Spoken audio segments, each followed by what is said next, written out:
The HOA banned us from parking in our own driveway. Big mistake. My dad was the banker reviewing their $1 million loan. I saw it before I felt it, the punch in the gut. A bright pink slip flapping under my windshield wiper like a flag announcing trouble. Saturday sun warming the pavement, birds somewhere in the elm trees, coffee still warm in my hand, and that ridiculous splash of color screaming at me from our driveway.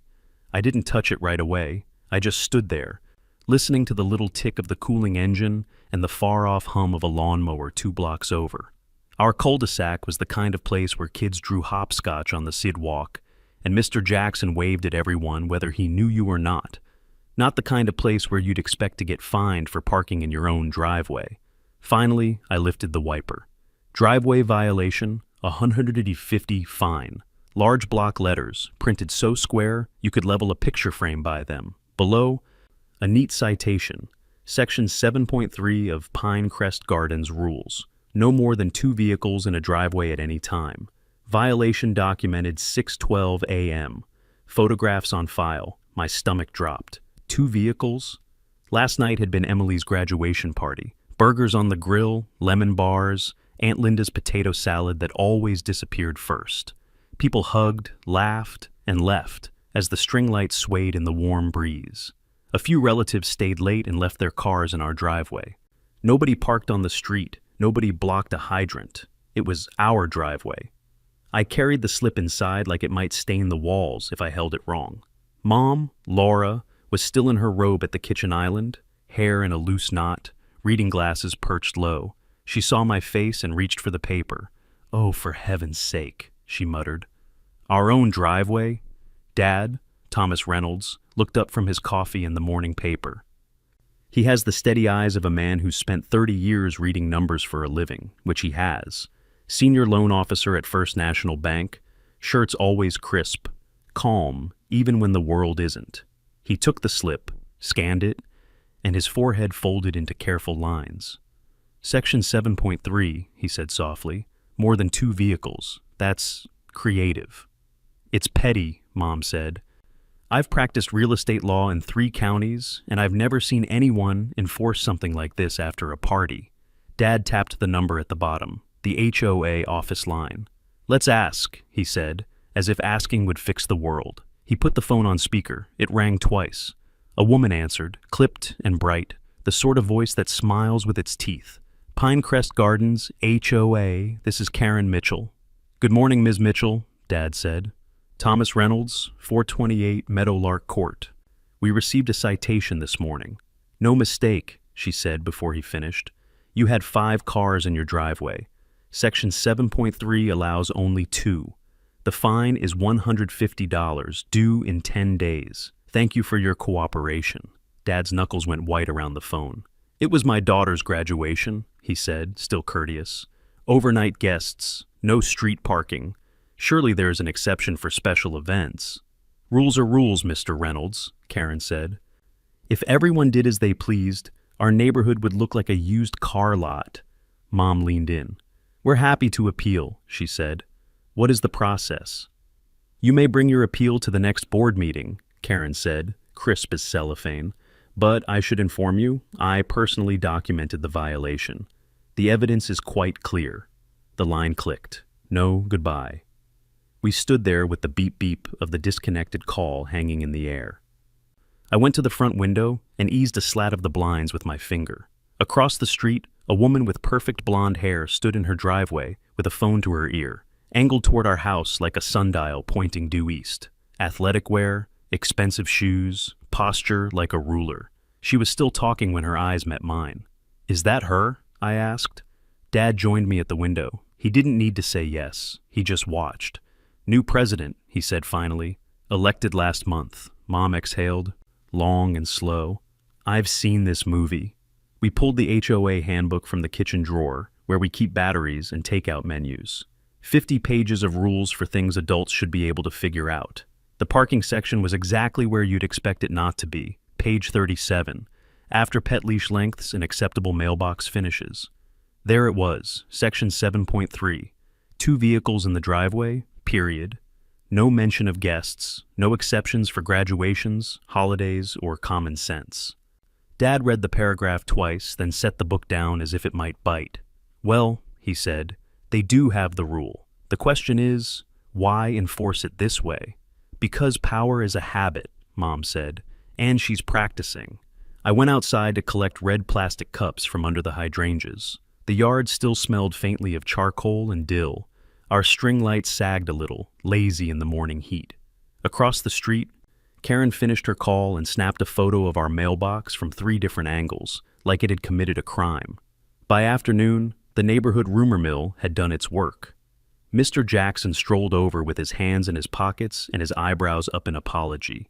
He has that kind of face, always looks sorry for something even when he's not. "Alex," he said, nodding toward the house. "Your folks home?" He told us about the basketball hoop they made his son take down after 5 years without complaint, about the Garcias getting cited for the wrong color marigolds, about Mrs. Wilson being warned for a bird feeder 2 inches too tall. "It's like she's got a tape measure in one hand and a bullhorn in the other," he said. "Folks don't know whether to mow their lawns or move." Mom took notes, the lawyer in her awake now. Dad listened, quiet. The banker in him doing what bankers do, placing numbers in columns only he could see. "Pay the fine?" I asked when Mr. Jackson left. It tasted bad in my mouth, giving in, saying please to a bully. "Not yet," Dad said. "Let's learn the terrain first." We ate leftover burgers at the island that night, the 4 of us bumping elbows and trying not to say what we were all thinking, that we'd been singled out because it was easy. The dishes were barely stacked when the doorbell rang. Another pink slip. Different offense. Improper lawn maintenance. Grass exceeds 3.5 inches. Fine $75. Issued that afternoon. "I cut the grass 4 days ago," Dad said, looking out at a lawn that could have been in a catalog. I checked the window again. Karen stood under the streetlight with a tape measure, bending to measure the edge of our yard, while Diane Harper, her friend from 2 doors down, held up a phone like a tiny flashlight. Mom rubbed her temples. "Okay," she said softly. "This isn't about grass." Dad put the new citation beside the first, lined them up like puzzle pieces. He didn't raise his voice. He never does. But something settled in him, the careful way a safe clicks shut. "Then we won't treat it like grass," he said. "We'll treat it like what it is." "What is it?" I asked. "A test," he said. He looked at the pink slips again. "And a pattern." Outside, the tape measure snapped back into its case. Across the street, Karen smiled at nothing at all, then turned and walked away, heels silent on the new concrete she'd insisted the association pour last month. What I didn't know then, what none of us knew, was how fast a $150 fine could turn into something much bigger. How a bright pink slip could peel up a corner of our neighborhood and show what was underneath. How a rule buried on page 37 could tilt an entire summer. But that would come later. For now, it was just the color of the paper and the feeling in my gut, and my dad placing 2 citations on the counter like starting pieces on a long, complicated board. The next few days felt like living under a slow drip of bad news. Monday morning, another bright slip waited on the mailbox. Unapproved garden ornament, 50 fine. It was the little ceramic gnome Emily had painted in 3rd grade. Blue hat, crooked smile, leaning slightly forward like he was listening for gossip. He'd been tucked by the hydrangeas for years. Dad read the citation twice, then looked out the window. "She's cataloging our property," he said. Tuesday brought a new offense. Wind chimes exceed acceptable noise levels. 60 fine. That would be Mom's wind chimes. The copper and glass said her sister gave her last Christmas. They made a soft tinkling sound when the breeze moved through, no louder than the rustle of our maple leaves. On Wednesday, the slip was yellow instead of pink. Improper hose storage, 40 fine. The garden hose was coiled neatly on its reel, just not behind a fence. Section 5.4b apparently required hoses to be stored out of sight from the street. By Thursday evening, 5 separate citations were spread across the kitchen counter like playing cards in a losing hand. Grass height, gnome, wind chimes, hose, mailbox color. Apparently, the black we'd chosen was a non-compliant shade. Total fine so far, $425. Mom put both hands flat on the table. This is targeted harassment.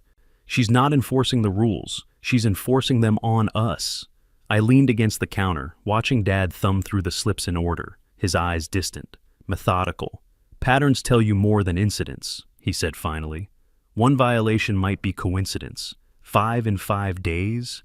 That's a strategy. After dinner, we heard the knock. 3 quick raps, the sound of urgency. I opened the door then to find Mrs. Smith from 3 houses down. She clutched a pink slip of her own, her eyes red like she'd been crying. "Is your father home?" she asked. 5 minutes later, our living room was full. The Garcias came, Mr. Jackson returned, Mrs. Wilson with her cane, and her slow, careful steps, even Dr. Patel, who rarely left his corner lot. Each of them had their own story, their own paper slips. "She fined me for having a package on my porch," Dr. Patel said, voice tight. "It was a medical equipment delivery. I was in surgery that afternoon. She told me my bird feeders were unsightly and attracted vermin," Mrs. Wilson said, dabbing at her eyes. "Those birds are my company most days. She made my husband repaint the shutters because she said the color was too cheerful," Mrs. Garcia added. Dad listened without interrupting, jotting notes in his banker's handwriting, small, precise. When the last story was told, he turned his laptop around to face the group. "Last year, before Karen took over," he said, "the HOA collected about $5,000 in fines for the whole year. In the last 2 months alone, they've collected over $122,000. And there's something else. The HOA bylaws say all fine money must go to community improvements. But according to these statements, there's no record of those funds in the official accounts." The room went still. "Where's it going?" Mr. Jackson asked. "That's what I plan to find out," Dad said. His voice was calm, but there was a weight behind it, like he'd already started the math in his head. Mrs. Smith looked worried. "Won't she know you're investigating? Banking regulations require confidentiality," Dad said. "She'll know the bank is looking into things, but not that I'm the one holding the file." I glanced toward the window. Across the street, Karen was out again, tape measure in hand, Diane trailing behind with her phone. They were measuring the curb this time, pausing to take photos every few feet. "She's relentless," Mom said. Dad didn't look up from his notes. "So am I." That night, I lay awake in the blue light from my phone, scrolling through the neighborhood Facebook group. Karen had posted a long rant about certain families disregarding community standards and undermining property values. She didn't name us, but she didn't have to. In the comments, I saw people chiming in with rules are rules, and some folks think they're above the law. But I also saw neighbors defending us, asking why enforcement had suddenly become so aggressive. Somewhere between the arguments and the emojis, I realized the battle lines were forming, and the next move, that would be ours. Friday morning, Dad lingered over his second cup of coffee longer than usual. He had that faraway look, the one where you can see him running numbers in his head like beads on an abacus no one else can see. I was rinsing my cereal bowl when he said it. "They're applying for a loan," I turned. "Who is?" "The HOA. He didn't smile, but his voice had a thread of something. Satisfaction, maybe. $1.2 million. Renovations for the community center. Big project. They wanted approved before winter." Mom closed the dishwasher. "And let me guess, they applied through First National." Dad nodded. "The file landed on my desk this week." I blinked at him. "Wait, you're the one reviewing their loan?" "That's right." For a second, the kitchen felt like it had tilted. The idea of Karen Mitchell's neatly manicured hands resting on paperwork that my dad would be flipping through, line by line, clause by clause, was almost too good to process. "Does she know?" Mom asked. "Not yet. And by law, she won't. Confidentiality works both ways. She'll know the bank is asking for documents, but she won't know who's reading them." I set my bowl down slowly. "So, you can see all their financials?" Dad gave me a look over the rim of his mug. "I can see everything they have provided. And if I spot discrepancies, I can request an audit. Standard procedure for a loan this size." Mom raised an eyebrow. "And if the audit doesn't match the loan application?" "Then the loan gets delayed or denied, depending on what's uncovered." A slow smile crept across my face. "She has no idea."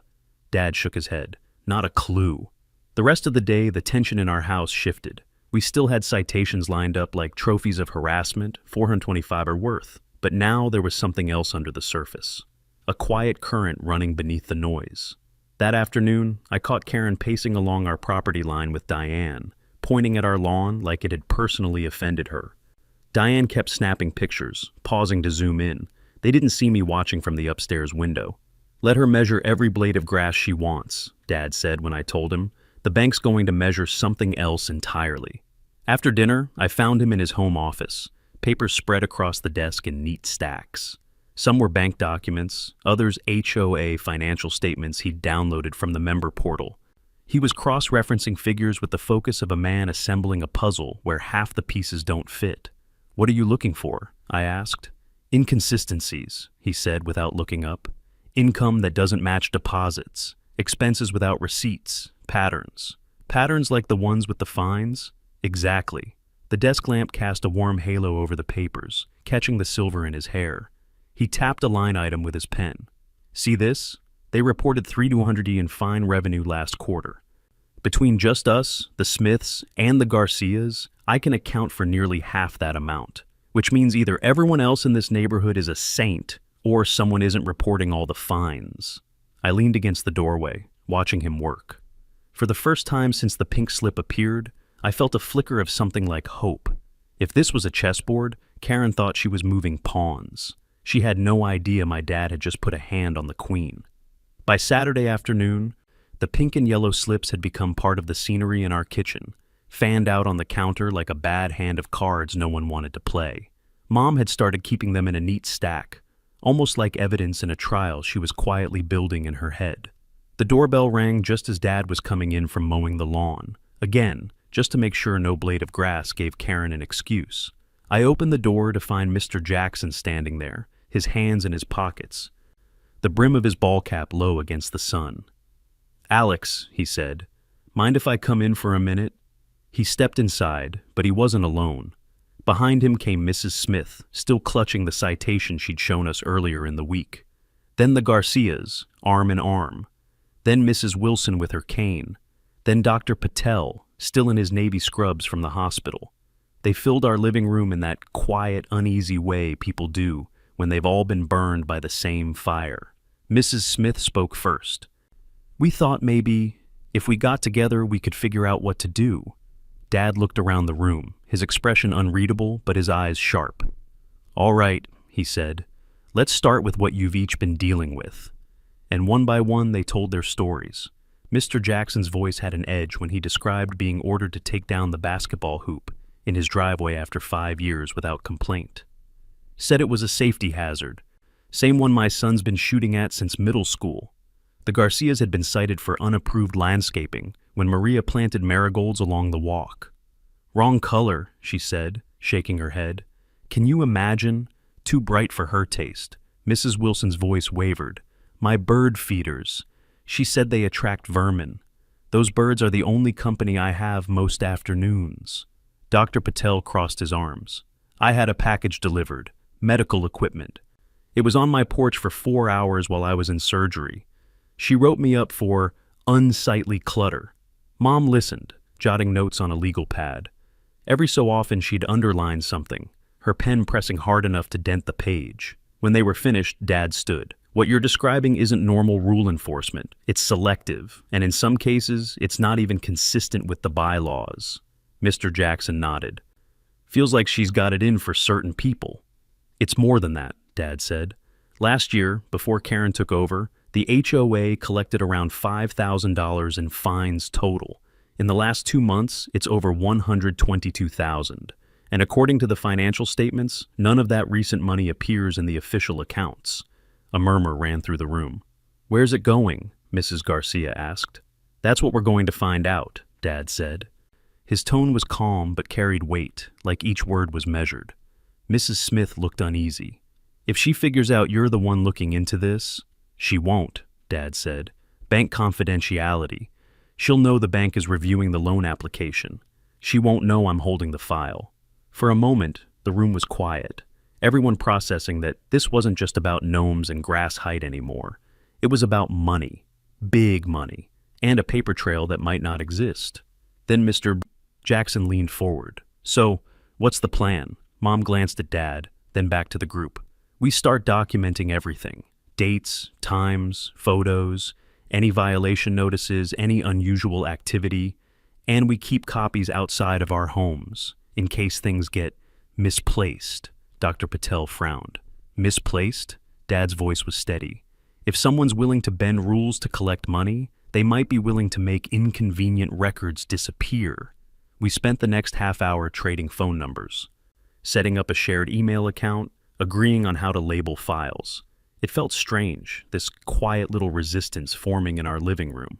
Like we'd all been living in the same place for years, but only now realized we were neighbors in more than name. As people were leaving, Mrs. Wilson paused by the door. "Thank you," she said softly, "for giving us a place to start." Dad just nodded. "We'll take it one step at a time." After the last car pulled away, I stood at the window, watching taillights fade into the dusk. Across the street, Karen's porch light flicked on. A shadow moved past her window, tall, deliberate. I couldn't tell if she was looking out, but the hair prickled on the back of my neck. Mom gathered the legal pad. Dad stacked the citations. It all felt more real now, like we'd crossed an invisible line. And somewhere deep down, I knew Karen would feel it too. The community center's meeting room was usually a sleepy place. Half a dozen folding chairs, a coffee pot that hadn't been cleaned since the Bush administration, and Karen presiding over an agenda no one cared about. Not that night. When we walked in, every chair was taken. People stood along the walls, others leaned against the doorframe. You could feel the murmur in the air, a kind of restless energy. Even the coffee pot had been scrubbed clean. Karen sat at the head table in her fitted blazer and pastel scarf, tapping a pen against the agenda like a metronome. Diane was to her right, eyes flicking between the crowd and her phone. The rest of the board members shuffled papers, studiously avoiding eye contact with anyone. Dad took a seat halfway back, legal pad on his lap. Mom sat next to him, phone ready to record. I found a spot along the wall where I could see everything. Karen opened the meeting with her usual clipped cheer. "Thank you all for attending. Let's get started." She moved briskly through landscaping updates and pool maintenance, pausing only to smile at her allies in the front row. Then she reached the renovation item. "The community center loan application is proceeding as expected. We anticipate—" "Excuse me?" Dad's voice was calm but carried across the room. Karen froze, the pen still in her hand. "Yes, Mr. Reynolds?" "As a community member," Dad said, "I'd like more details about this loan." Karen's smile tightened. "The details are confidential." "Actually," Dad replied, "since this loan will use our collective property as collateral, members have the right to full disclosure. Bylaws, Article 4, Section 2. The room went quiet. Somewhere near the back, someone muttered, "He's right." Karen glanced toward Diane, who gave a barely perceptible shake of her head. "Fine," Karen said, voice crisp. "We're borrowing $1.2 million from First National Bank for comprehensive upgrades to the facility. The application is under review." "And what's the status of that review?" Dad asked. Her jaw tightened. "There have been some unexpected requests for additional documentation. It's just red tape, nothing concerning." Dad nodded slowly. "While we're discussing finances, I have a question about fine collection. The quarterly statement shows 300 in fines reported, but based on conversations in this room tonight, I suspect the total collected is much higher." A stir ran through the crowd. Mr. Jackson raised his hand. "I paid my fine 8 weeks ago. It's not in the statement." "Same here," Mrs. Garcia called out. Karen's pen tapped faster. "Those recent fines haven't been processed yet." Dad's voice stayed even. "Interesting. Because bank records require accurate and timely reporting of income, especially when applying for a loan of this size." The murmurs swelled. Someone near the back said, "So, where's the money going?" Karen banged her gavel. "This meeting is adjourned." But people didn't leave. They kept talking, comparing notes, holding up their own citations like they were comparing scars. The noise built until Karen stood and stalked toward the hallway. I slipped out behind Dad and Mom, catching up just in time to hear Karen's voice, low and sharp. "I don't know what game you're playing, Reynolds, but you're making a powerful enemy." Dad met her gaze without blinking. "I'm not playing games." I'm ensuring our community follows its own rules. All of them. Her eyes narrowed. You'll regret this.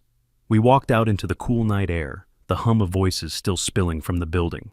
Behind us, more neighbors joined the sidewalk, like we were all part of the same parade. Mrs. Wilson caught up to Dad. "What happens next?" she asked. He glanced down the street toward our house. "The bank's audit results should be back within 2 weeks. If there are discrepancies..." He didn't finish. He didn't have to. I thought about Karen's face when Dad quoted the bylaws at her, the quick flash of something like panic. She had no idea how close she was standing to the edge, and I had a feeling Dad was about to give her a push. The morning after the HOA meeting, our front lawn looked like a crime scene. The gnome, Emily's crooked-smiled garden gnome, was smashed to pieces by the hydrangeas, blue hat shattered, white dust scattered in the mulch like bone fragments. The mailbox door hung open, and inside, our mail was gone. Mom stood on the porch in her robe, arms crossed tight. "This isn't random." Dad didn't say anything. He took out his phone and snapped photos, wide shots, close-ups, every angle, before calling the police non-emergency line. While we waited, Mr. Jackson walked over, holding his coffee. "You see your Facebook this morning?" I pulled out my phone. Karen had posted in the neighborhood group again, this time attaching blurry photos of our driveway from the graduation night. The caption read, "Some residents believe the rules don't apply to them. Excessive parking, noisy parties, and lawn neglect hurt property values for everyone." The comments were a mixed bag, some people cheering her on, others defending us, but the damage was there for everyone to see. The police officer arrived, took the report, and left with a shrug. "No cameras? Hard to prove who did it." Dad didn't argue. He just went into his office and came back 15 minutes later with a small cardboard box. "Time to install cameras," he said. By noon, we had 2 motion-activated cameras mounted, one facing the driveway, one covering the front door. A third went in the backyard, all connected to Dad's laptop and phone. It didn't take long for them to pay off. That same night, just after midnight, the driveway camera caught 2 figures in hoodies walking slowly past our house. One carried a can. Later we'd find the smell of spray paint on our side fence. The words were jagged, crude, HOA trash. Dad sent the footage to the police and printed stills for his file. He didn't raise his voice, didn't rant, but I noticed he'd stopped shaving every day, like he'd decided other things mattered more than looking the part of the calm banker. 2 days later, we got a letter from the county code enforcement office. Anonymous complaints had been filed against our home. Excessive noise, improper waste disposal, hazardous materials in garage. Mom read the list aloud, then dropped the paper on the counter. "They're trying to bury us in bureaucracy." That afternoon, Dad found a notice taped to our door from animal control. Another anonymous complaint, this one claiming our dog Max was aggressive and had threatened a neighbor. Max, who barely barked at squirrels. Emily sat on the couch with her arms wrapped around Max's neck. "Can they take him?" she asked. "Not without proof," Dad said. His voice was steady, but I could see the muscle in his jaw tightening. The intimidation didn't stop there. On Friday, someone dumped a bag of trash across our driveway. Old food, coffee grounds, and a pair of broken flip-flops. That night, as I was closing my bedroom window, I saw Karen standing at the end of her driveway, phone in hand, aimed straight at our house. She didn't wave, she just kept filming until I pulled the blinds. The next morning, Mrs. Garcia came over with a flash drive. "You might want this," she said. "Security cam from my porch." On it, clear as daylight, was Diane, Karen's shadow, spray painting our fence. Karen stood a few feet away, keeping watch. Mom covered her mouth. "We take this to the police." Dad shook his head. "Not yet. We hold it. The more they do, the bigger the case." I was starting to understand his patience. He wasn't just gathering proof, he was building something airtight, something that would hold up in front of more than just our neighbors. That night, our little coalition met in Dr. Patel's garage. We shared photos, videos, dates, and times. The list of incidents had grown from petty to personal to criminal. "She's not going to stop," Mrs. Wilson said. "No," Dad agreed. "But every step she takes now is another step into her own trap." As we walked home under the streetlights, I caught sight of Karen's silhouette in her upstairs window. She was watching, I was sure of it, and for the first time, I didn't feel dread. I felt something closer to anticipation, because Karen didn't know the audit results from the bank were only days away, and when they landed, she'd have more to worry about than our driveway. The email came on a Tuesday morning. Dad read it once, then again, his expression unreadable. He closed the laptop slowly, like he was giving the news time to settle.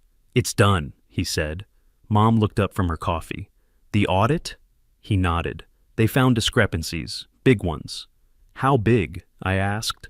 "Close to $60,000 in unreported income over the last 2 quarters, mostly from fines." The room went quiet except for the low hum of the fridge. I knew 60,000 was a lot, but the way Dad said it, calm, clipped, told me it was more than just a number. It was leverage. "They'll need explanations, receipts, proof of where that money went," Dad continued. "And if they can't provide them, the bank freezes the application, possibly denies it outright." Mom set her mug down. "And you're the one who delivers the news?" He shook his head. "Not directly. The bank's compliance department will send the official notice, but Karen will know where it started." That night, the HOA called an emergency board meeting. It wasn't public, but by the time the lights flicked off in the community center, word had already leaked out. Mr. Jackson texted, "Karen's furious, pacing like a cat in a cage." The next morning, an envelope appeared in our mailbox. No return address, just "to the residence," typed neatly across the front.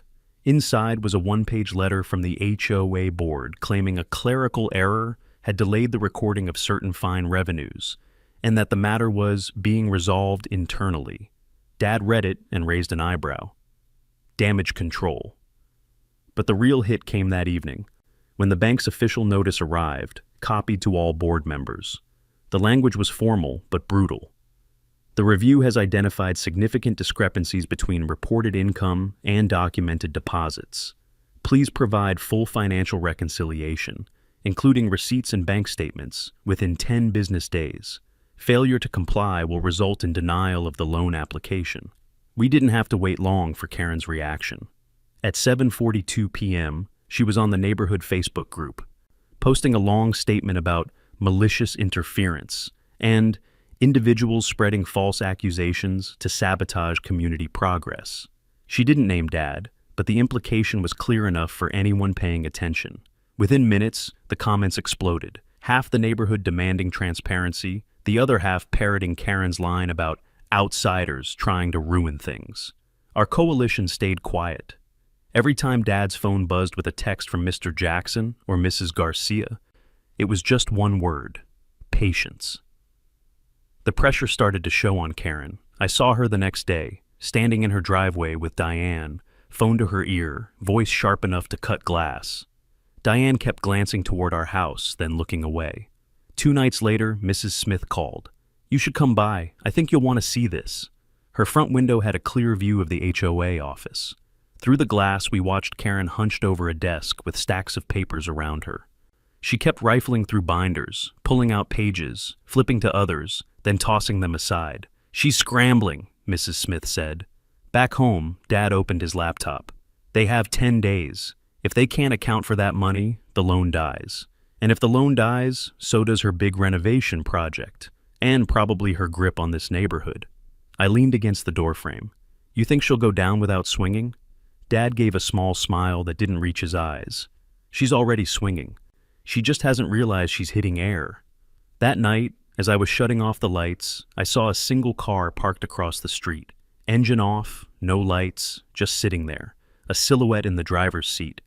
Karen's world was starting to close in, and I had the uneasy feeling she was about to make one last, desperate move to claw her way out. It started with the sirens.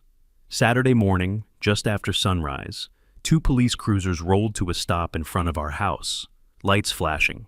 No sirens now, just that quiet, ominous strobe through the curtains.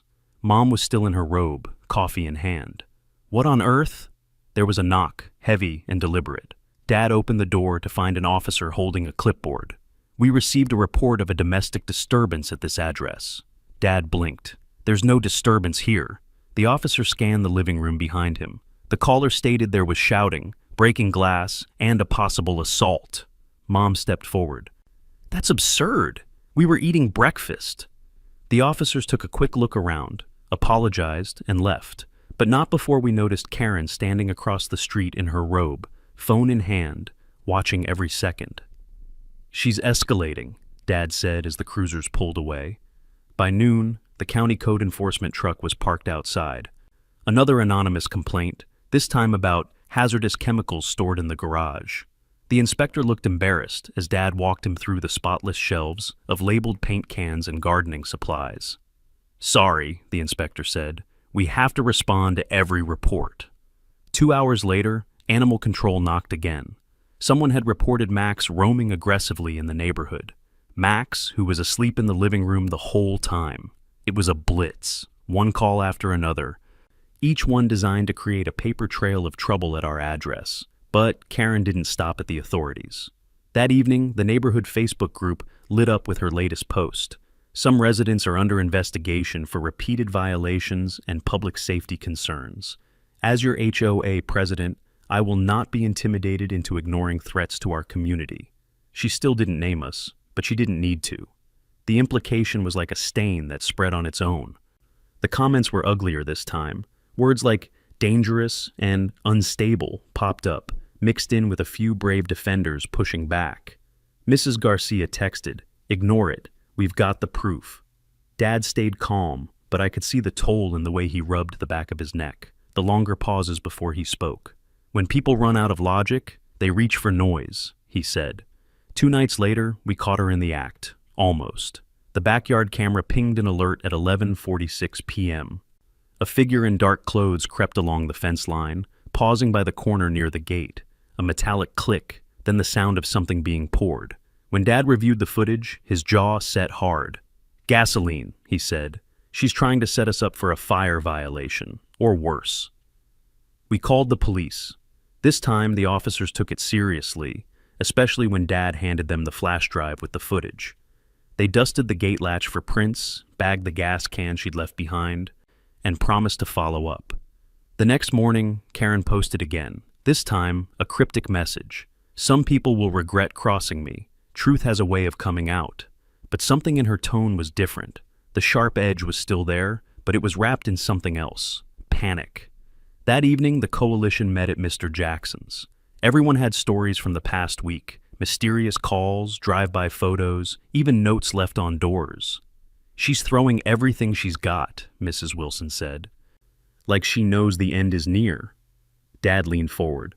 "That's exactly what's happening, and every one of these stunts just strengthens the case. Between the audit, the vandalism footage, and the harassment reports, she's boxed herself in." I thought about the silhouette in the parked car, the gasoline can, the constant stream of accusations. Karen wasn't just fighting to win anymore. She was fighting not to lose everything. And in that moment, I realized something. She already had. She just didn't know it yet. The flyer showed up in every mailbox 2 days before the meeting. Special HOA session, financial update and community concerns.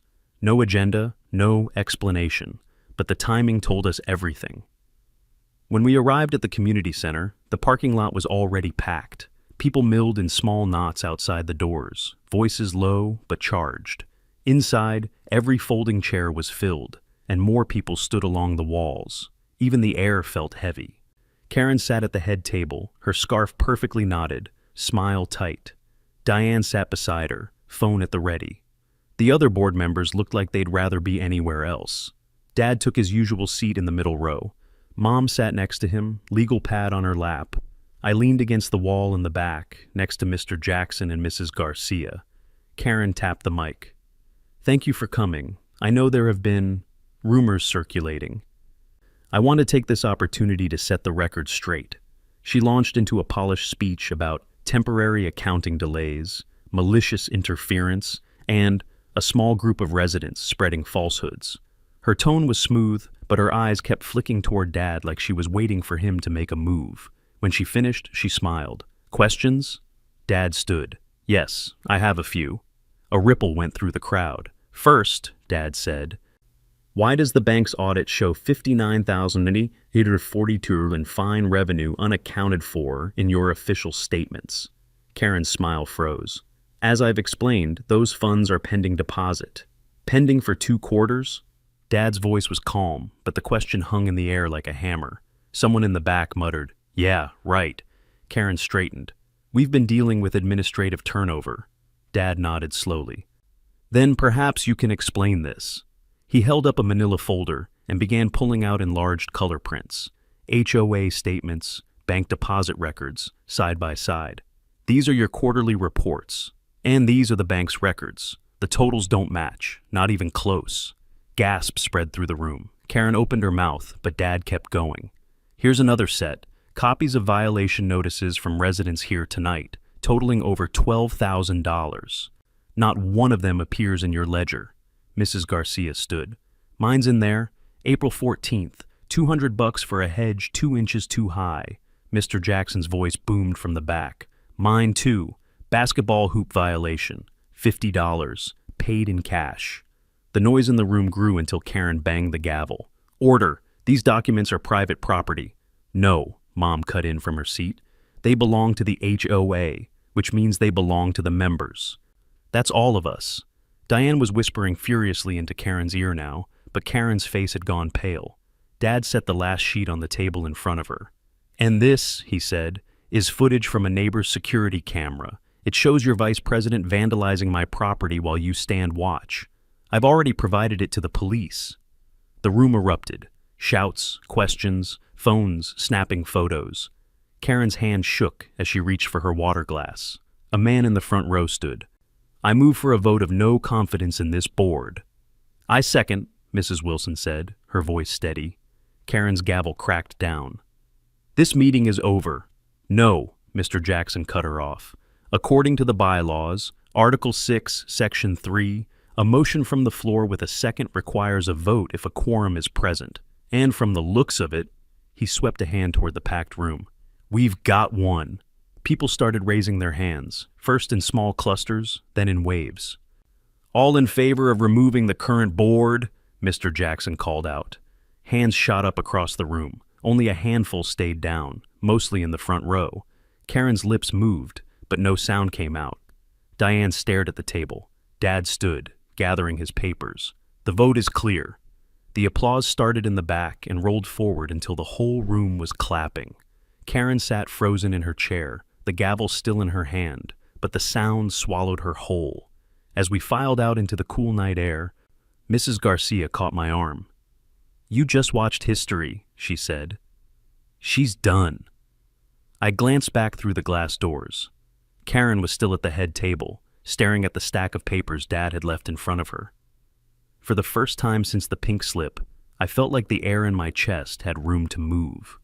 The morning after the showdown, the neighborhood was quiet. Not the usual weekend quiet of lawnmowers and kids on bikes, but a heavy, listening kind of quiet. Karen's porch light was off. Her blinds were drawn, no scarf-clad figure pacing the driveway with a phone in hand. It was almost unsettling, like the absence of noise had its own weight. At breakfast, Dad scrolled through his email. "The bank's already pulled the loan application," he said, "cited financial irregularities and pending investigation." Mom looked up from her coffee. That was fast. They were waiting for last night. Once the board lost authority, they didn't have to pretend anymore. By noon, word had spread. Mr. Jackson stopped by, still grinning from ear to ear. "County Sheriff's Office picked up the vandalism complaint this morning. They've got Diane on video, Karen in the frame. It's not just HOA business anymore." Mrs. Wilson called an hour later. "Code enforcement's closing all the complaints filed against you. No violations found. They said they've been getting a lot of questionable reports from the same source." It felt like dominoes tipping over one by one. Every petty strike Karen had made was now swinging back toward her, but there was still the matter of the missing money. 2 days later, envelopes started appearing in mailboxes. Official letterhead. Notice of special audit. HOA financial records. The county had ordered a full forensic audit, going back 3 years. Every resident would have access to the results. Mrs. Garcia came over, holding her letter like it was a winning lottery ticket. "She's cooked," she said. Meanwhile, the HOA office was locked. A handwritten sign taped to the door read, "Closed pending reorganization." The online neighborhood group went strangely quiet. A few loyalists posted half-hearted messages about due process and innocent until proven guilty, but most threads were about block parties, lost cats, and yard sale announcements. It was as if the whole street had exhaled at once. That Friday, we had our first coalition meeting without the shadow of Karen hanging over us. Dr. Patel brought pizza. Mrs. Wilson made brownies. People laughed, really laughed, for the first time in weeks. Dad stood and raised a slice. "This isn't over yet. The audit will take time. But for now, we've got our neighborhood back." It wasn't just talk. Within a week, the board, now led temporarily by Mr. Jackson, voted to suspend all fine collections until the audit was complete. They also reinstated several revoked approvals, including Mrs. Wilson's bird feeders and the Garcias' marigolds. Small things, maybe, but they felt like cracks of sunlight after a long winter. Still, Karen hadn't left. I saw her once, stepping out to grab her mail. No scarf, no makeup. She glanced around like she was checking for an ambush, then disappeared inside. "Losing power is one thing," Dad said when I told him. "Losing the story you've been telling about yourself, that's harder." The following Monday, the county investigator came by to interview Dad and Mom. They took copies of everything: violation notices, photos, camera footage, even Karen's Facebook posts. When they left, Dad closed the door and leaned against it for a moment. "That was the last piece," he said. "The last piece of what?" I asked. "The wall," he said. "It's built now. All we have to do is watch it close in." That night, the cameras picked up a moving truck 2 streets over, not ours, but seeing it there, idling in the glow of a street lamp. I couldn't help wondering how soon it would be parked in front of Karen's house. For the first time since this all began, I believed it wasn't a matter of if, only when. It came on a Wednesday afternoon, almost 3 months after the showdown. The sky was the color of cold steel, and the air smelled like rain. I was on the porch with Max when 2 unmarked sedans rolled up in front of Karen's house. 4 people stepped out, 3 in plain clothes, 1 in a county sheriff's jacket. No hurry, no hesitation. They walked straight up her driveway and knocked. The door opened a crack, then wider. Karen stood there in a faded sweatshirt, hair pulled back. One of the plainclothes officers spoke quietly, then handed her a folder. She flipped it open, her lips moving as she read. I couldn't hear the words, but I saw the moment she understood. Her shoulders sagged. She nodded. Then she stepped aside, and they all went inside. Across the street, curtains twitched in every window. 20 minutes later, they walked her out. Not in handcuffs, yet, but with that slow, deliberate escort that says this isn't a conversation anymore. Diane trailed behind, pale and tight-lipped, carrying a cardboard box. The cars pulled away and the street erupted. Neighbors came out in clusters, voices overlapping. "What happened?" "They got her for the money." "I heard there's vandalism charges too." Dad came up beside me, phone in hand. "County just released a statement. Audit found $122,000 in misappropriated funds over 3 years. Fines, special assessments, even landscaping fees, all unaccounted for, plus criminal mischief, harassment, and filing false reports." Mom joined us on the porch. "And the renovation loan?" "Dead," Dad said simply. "Banks closing their file." The official fallout was swift. The HOA board, what was left of it, issued a public apology and voted unanimously to permanently ban Karen and Diane from holding any position within the association. The county announced formal charges: embezzlement, vandalism, and harassment. Within a week, a for sale sign appeared in Karen's yard. She never came out to talk to anyone. Movers arrived early one morning, packed in silence, and by afternoon she was gone. Diane left the next day.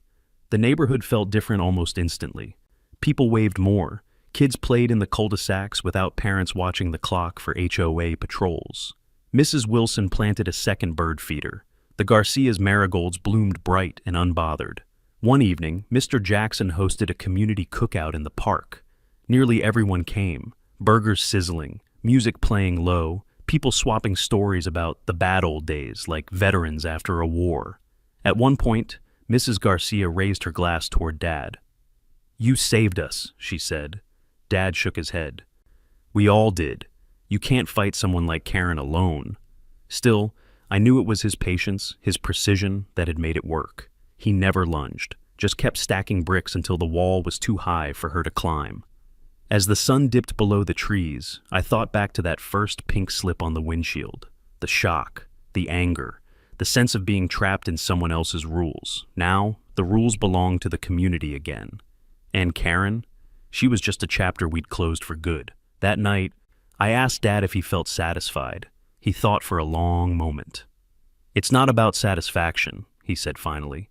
"It's about making sure the next person who thinks about pulling a stunt like that knows it won't work here." By the time summer rolled around, the neighborhood didn't just look different. It felt different. You could hear it in the sound of kids laughing at the park without anyone shooing them away. You could see it in the way neighbors lingered at the mailbox, actually talking to each other instead of glancing over their shoulders. Even Max seemed lighter, tail wagging as he trotted down the street on evening walks. The HOA had a new board now, led by Mr. Jackson. They called it the Willow Court Agreement, a promise to the community that rules would be fair, transparent, and used to protect, not punish. Fines would require documented violations and unanimous board approval. And the budget? Posted online every quarter for everyone to see.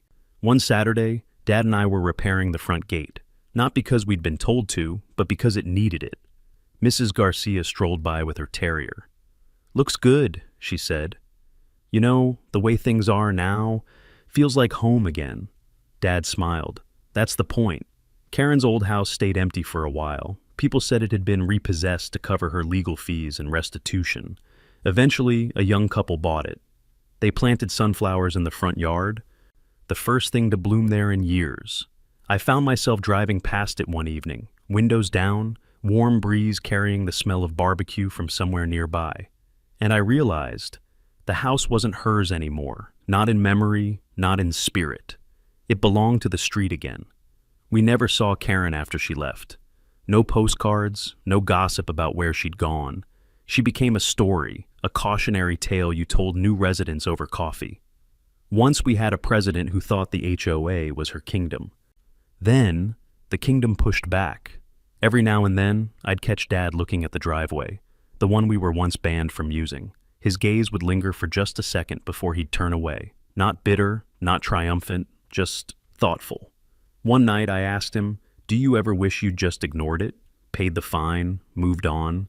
He set down his book. "If you let people take the small things, they'll come for the big ones. It's not about driveways or garden gnomes.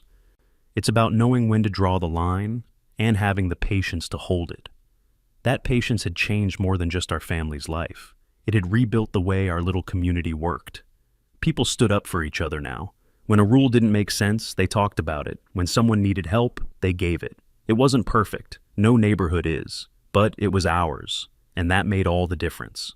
Sometimes, on quiet evenings, I think about that first pink slip flapping under the wiper.